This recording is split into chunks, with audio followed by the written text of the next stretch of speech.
Hey guys, welcome on Pointex and मैं हूं आपका दोस्त रोहित। टुडे आज आपने थंबनेल्स तो देख ही लिया होगा, जो कि रिलेटेड है हमारा जीएसटी टिप्स एंड ट्रिक्स से। तो मैं आपको थोड़ी टिप्स एंड ट्रिक्स बताने वाला हूं जीएसटी में। तो सबसे पहले स्टार्ट करते हैं हमारी टिप नंबर 1। तो टिप नंबर 1 है हमारी फाइल जीएसटी 1 इन ईजी 2 मिनट्स। तो लेट्स स्टार्ट। तो हम देखते हैं अपना कैसे हम जीएसटी 1 को 2 मिनट्स में फाइल करेंगे। तो गाइस, सबसे पहले आपको जीएसटी पोर्टल पे आना है, gst.gov.in टाइप करके अपना यहाँ पे यूज़र आईडी पासवर्ड डाल के लॉगिन कर लेना है सिंपली। ठीक है, उसके बाद मैं यहाँ पे आपको देखो स्टेप बाय स्टेप क्लियर करता हूँ। फर्स्ट आप डैशबोर्ड पे आना, देन उसके बाद फाइल रिटर्न पे जिस तरीके से हम अपनी रिटर्न फाइल करते हैं नॉर्मली। तो यहाँ पे मैं फाइल रिटर्न पे टैप पे क्लिक करता हूँ। उसके बाद यहाँ पे अपना जो अप्रोप्रिएट मंथ होगा आपके अकॉर्डिंग रिटर्न की मंथ की रिटर्न फाइल करनी है, लाइक मार्च मंथ के लिए। तो यहाँ पे एग्जांपल के मैं जीएसटी 1 मार्च मंथ की फ़ाइल करता हूँ। तो यहाँ पे आप देखोगे, जब भी अगर आप बिगनर्स हो और आपको नई रिटर्न फाइल करनी है जीएसटी 1, तो कई बार इशू आता है डाटा अपलोड या समरी अपलोड में। ठीक है, तो यहाँ पे आपको टिक करने के बाद प्रीव्यू का ऑप्शन नहीं देता, सीधे सबमिट का ऑप्शन देता है, जो कि इनवैलिड है। जब तक प्रीव्यू और सबमिट दोनों नहीं आएगा तो यहाँ पे रिटर्न फाइल नहीं करेगा। ठीक है, तो यहाँ पे कुछ नहीं करना, हमें सिंपली टैब नंबर 7 पे जाना है। ठीक है, मैं आपको स्टेप बाय स्टेप साथ बताता हूँ। टैब नंबर 7 पे जाइए, B2C अदर्स वाले में। यहाँ पे आपको क्लिक करना है। अगर आपकी नील रिटर्न है तो आपको सिर्फ एक इनवॉइस ऐड करना पड़ेगा। अब सोचो कि नील रिटर्न में इनवॉइस क्यों ऐड करूँ, तो ये एक टिप्स है जिससे आपकी सप्लाई तो नहीं दिखेगी बट आपकी समरी अपलोड हो जाएगी इसलिए। तो यहाँ पे सेम स्टेट जो भी आपका है उस स्टेट में एक सप्लाई दिखाइए, इसकी वैल्यू 0 हो और टैक्स रेट भी 0 रखें। तो यहाँ पे आपको टैक्स रेट 0 डाल के इसको सेव कर देना है। ठीक है, जब भी आपका सेव हो जाएगा उसको रिफ़्रेश कीजिए, ऊपर जाके यहाँ पे आपको रिफ़्रेश कर देना है। अब ये यहाँ पे मेरा रिफ़्रेश हो गया है। अब मैं वापस आके देखूँगा अपना पोर्टल पे, तो यहाँ पे अभी वो अपलोड नहीं आएगा टैब नंबर 7 में। ठीक है, एक बार मैं आपको दिखा देता हूँ। देखिए, अभी यहाँ पे अपलोड नहीं हुआ है। तो अभी मेरे को कुछ नहीं करना, अभी जनरेट समरी करके छोड़ देना है। ठीक है, अब मैं क्या करूँगा,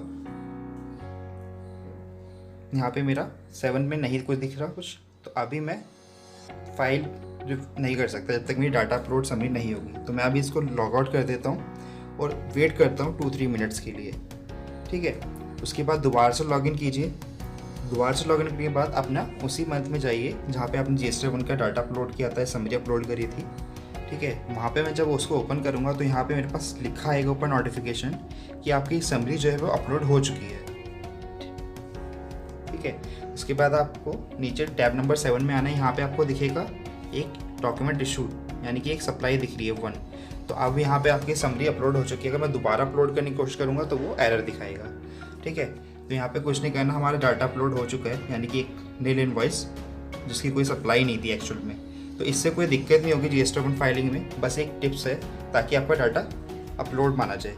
अब यहाँ पे प्रीव्यू सबमिट दोनों ऑप्शन आ गए हैं, तो प्रीव्यू करके सबमिट करके आप रिटर्न फाइल कर सकते हैं बिना किसी दिक्कत। ठीक है, तो यहाँ पे आप टाइम भी देखिए, ज़्यादा टाइम नहीं लगा इसमें। उसके बाद आता है टिप नंबर 2 पे।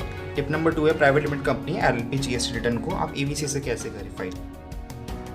गाइस, यहाँ पे मैंने अपना जीएसटी पोर्टल फिर से लॉगिन कर लिया है। ठीक है, अब आप यहाँ पे देख सकते हो कि एक प्राइवेट लिमिटेड कंपनी है। ठीक है, यहाँ पे आपको प्राइवेट लिमिट लिखा रहेगा, बाकी मैंने हाइड कर रखा है ताकि वो थोड़ी सिक्योरिटी प्राइवेसी के लिए। उसके बाद मैं आपको इसमें EVC के थ्रू GST 3B फाइल करके दिखाता हूँ। ओके, तो यहाँ पे आपको रिटर्न डैशबोर्ड पे जाना है।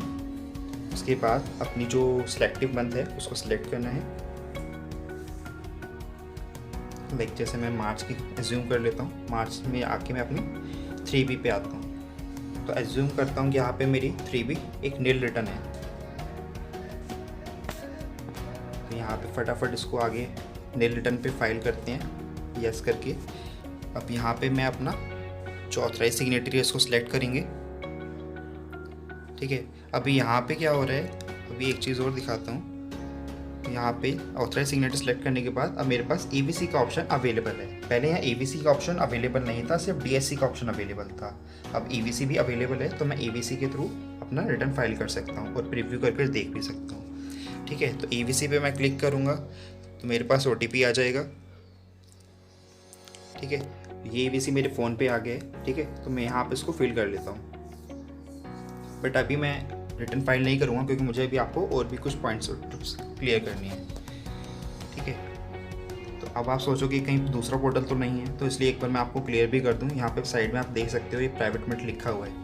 ठीक है, तो आप प्राइवेट लिमिटेड हो या LLP हो या कोई भी NGO ट्रस्ट सोसाइटी हो, तो वो भी आप EVC के थ्रू फाइल कर सकते हो। तो गवर्नमेंट ने ये अभी बिल्कुल बहुत नया अपडेट लेके आई है, इसमें आप GST की अपने 3B रिटर्न्स EVC के थ्रू फाइल कर सकते हो। तो यही स्टेप मैं एक बार R1 से भी आपको करके दिखाता हूँ, क्या R1 से पॉसिबल है। तो ठीक है, एक बार R1 पे लेके चलते हैं आपको। यहाँ पे मैंने R1 अपनी सबमिट कर रखी है। ठीक है, तो R1 पे मैं अपना नीचे आऊँगा GST 1 पे। अब यहाँ पे फाइल ऑप्शन पे मैं क्लिक करूँगा। अब यहाँ पे आपको देखने को मिलेगा कि यहाँ पे ऑप्शंस अवेलेबल नहीं आ रहे। इवन अगर मैं अपना ऑथराइज सिग्नेटरी भी सिलेक्ट करता हूँ तब भी यहाँ पे मेरे पास सिर्फ DSC का ऑप्शन अवेलेबल है। तो यानी कि सिर्फ GST 3B जो कि हमारी टैक्स पेमेंट की रिटर्न होती है, सो वहीं पे हम EVC के थ्रू अपनी रिटर्न फाइल कर सकते हैं। और एक बार देख लीजिए, ये दोबारा से प्राइवेट लिमिटेड कंपनी ही है, तो यहाँ पे R1 आप नहीं कर सकते EVC से, सिर्फ 3B रिटर्न फाइल कर सकते हैं। ठीक है गाइस, तो अब चलते हैं पॉइंट टैक्स टिप नंबर 3 पे। तो हमारी टिप नंबर 3 है ऑटोमेटिक क्रिएट चालान। गाइस कई बार क्या होता है, जो बिगिनर्स होते हैं वो अपनी रिटर्न फाइलिंग में टैक्स पेमेंट में बहुत ज़्यादा गलतियाँ करते हैं। ठीक है, अब वो गलती कैसे करते हैं, एक बार पहले गलती को हम पकड़ते हैं कि गलती कहाँ पे मोस्टली होती है। यहाँ मैं एज्यूम करता हूँ कि मेरी एक टैक्स पेमेंट की रिटर्न है जिसमें मेरा टैक्स बनेगा 18,000। ठीक है, मैं यहाँ पर फटाफट डिटेल्स फिल करके आपको दिखा देता हूँ।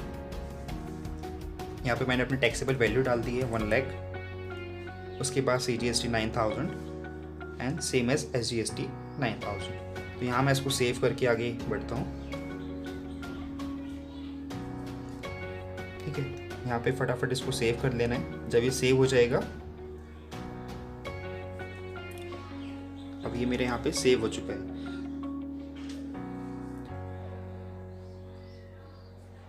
अब मैं इसको पेमेंट पे जाता हूँ, proceed for payment. So now proceed for payment पे जाके क्या होता है, यहाँ पे हमें दिखेगा कि 9,000 प्लस 9,000 यानी टोटल 18,000 का हमें फंड रिक्वायर्ड है।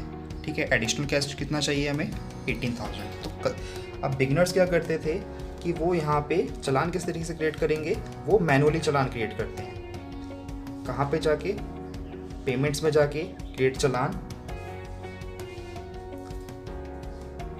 अब यहाँ पे जाके जो बिगिनर्स हैं वो बहुत मिस्टेक करते थे कि 9,000 मैनुअली टाइप किया, 9,000 CGST SGST में हमने फिल कर दिया। तो कई बार ये मिस्टेक कर जाते थे वो टैक्स में, कि टैक्स हेड में पे कर रहे हैं या इंटरेस्ट में कर रहे हैं, पेनल्टी में या फीस में। तो इस चीज़ को रिड्यूस करने के लिए, इस गलती को कम करने के लिए गवर्नमेंट ने एक अच्छा फीचर निकाला है हमारी GST 3B में। ठीक है, तो हम इस तरीके से फॉलो स्टेप नहीं करेंगे, ये वाला स्टेप हम बिल्कुल नहीं करेंगे, इससे हमारी बहुत ज़्यादा गलती होने के चांसेस होते हैं। तो मैं वापस आपको फटाफट उसी पोजीशन पे लेके आता हूँ जहाँ पे हमने टैक्स पेमेंट के लिए करना है। ठीक है, 3B में जाएंगे, दोबारा से इसको ओपन करेंगे। यहाँ पे मेरी रिटर्न सेव है, तो मैं इसको प्रोसीड फॉर पेमेंट करता हूँ। नाउ अब मैं नीचे आके स्क्रॉल करता हूँ यहाँ पे, तो यहाँ पे एक ऑप्शन अवेलेबल है क्रिएट फॉर चालान।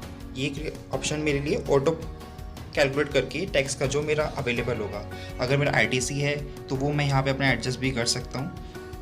ठीक है, जो भी मेरा अप्रोप्रिएट ITC होगा, पर मेरे को मेक पेमेंट सेट ऑफ का ऑप्शन अभी नहीं क्लिक करना, पहले मुझे क्रिएट चालान करना है।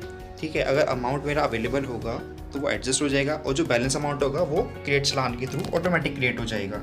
ठीक है, तो यहाँ पे मेरा 18,000 ऑटोमेटिक क्रिएट हो गया। अब मैं उसको पेमेंट के थ्रू या ओवर द काउंटर या NEFT के थ्रू पे कर सकता हूँ। जो भी मेरा सिलेक्टिव बैंक है, अप्रूव्ड बैंक, उसको मैं सेलेक्ट करके यहाँ पे कर सकता हूँ ओवर द काउंटर में। बट यहाँ पे एक लिमिट दे रखी है 10,000 की, तो 10,000 से अबव का कैश है तो उसके लिए आपको नेट बैंकिंग सिस्टम या फिर NEFT के थ्रू पे करना होगा। ठीक है, अब मैं चलता हूँ वापस अपने GST 3B पे।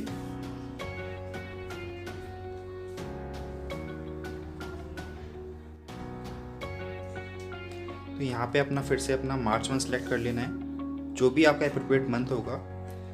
ठीक है, तो यहाँ पे मार्च की 3B ओपन कर लेते हैं हम।